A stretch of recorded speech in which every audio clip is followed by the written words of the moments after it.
Hi there, Zam here for NerdTube, and these are my thoughts and spoilers of Beavis and Butthead Do the Universe.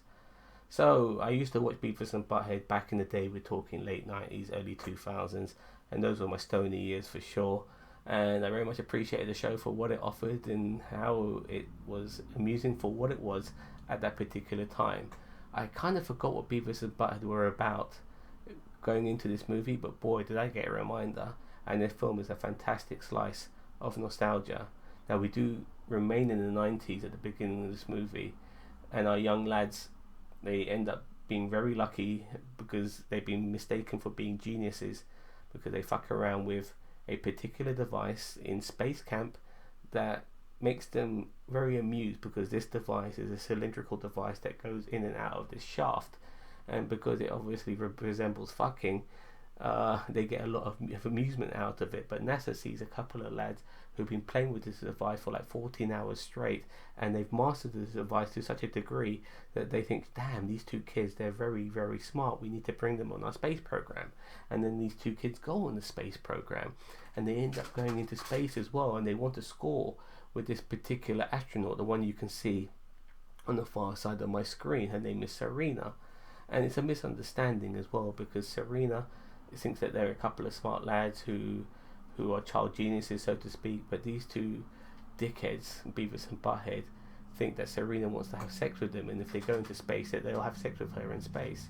Once Serena realizes that these two guys are a couple of idiots, she does jettison them out of the shuttle because they fucking ruin a sort of space landing between Russia and the United States, causing possible war between the two countries.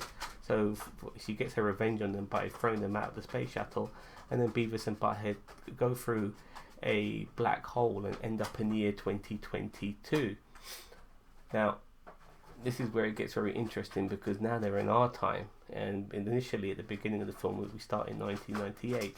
So this film does remember its 90s roots, but now it's taking it in today's world, and the world is obviously a lot different to what it was back then. Yes, we did have mobile phones back in the late 90s, but they're not the smartphones that we have now.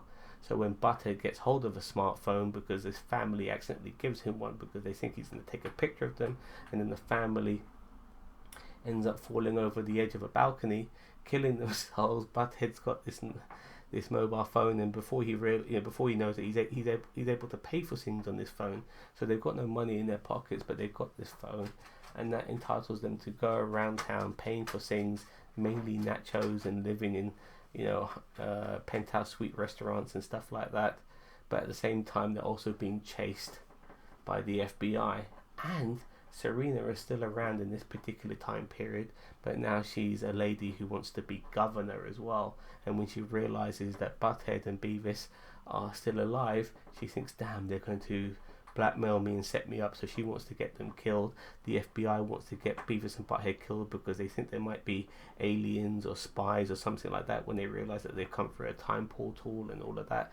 Real shenanigans ahead throughout this whole movie.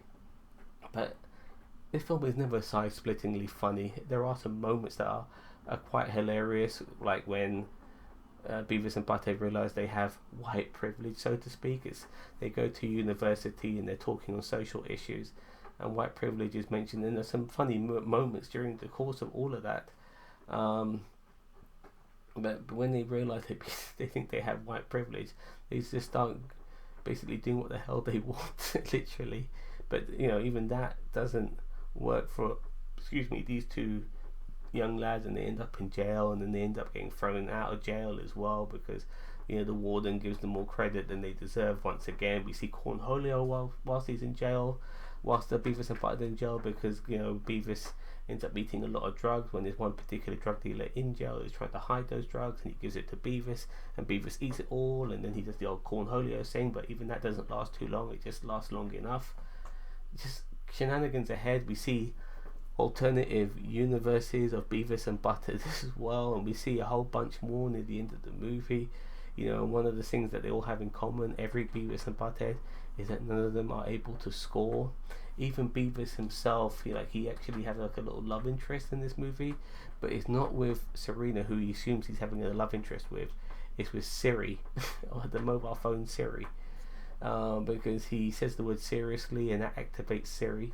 And next thing you know, he's talking to Siri, thinking it's Serena, and he's trying to have a conversation with her. And it's just absolute craziness. And Butthead himself is thinking that Beavis is becoming a pansy because he's all lovey-dovey and all of that. Just so much, just so much craziness. But it's not funny the whole way through. And even though this film is 1 hour 25 minutes long, it could have still been shorter.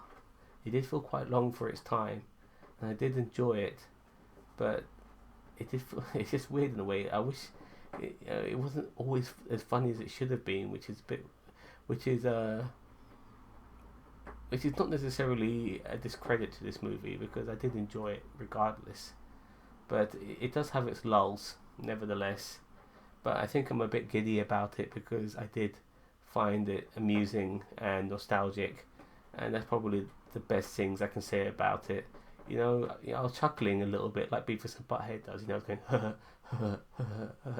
because it's more like that. It's little laughs and little giggles, but there were moments where you were like, yeah, this is fucking funny too, especially the parts when they're in university. That had me laughing. Anyways, let me know what you think of this movie. Was it nostalgic as it was for you, as it was for me? Because I enjoyed it nevertheless. I'm not going to give it the best marks in the world, but I don't think it deserves a bad one either. Regardless of the negatives I brought up, it's still an enjoyable film if you've seen the series and you appreciate the series. 7 out of 10 for me. Let me know what you think. Don't forget to like, share, subscribe to NerdTube, the greatest YouTube channel you never heard of. Take care. Bye bye.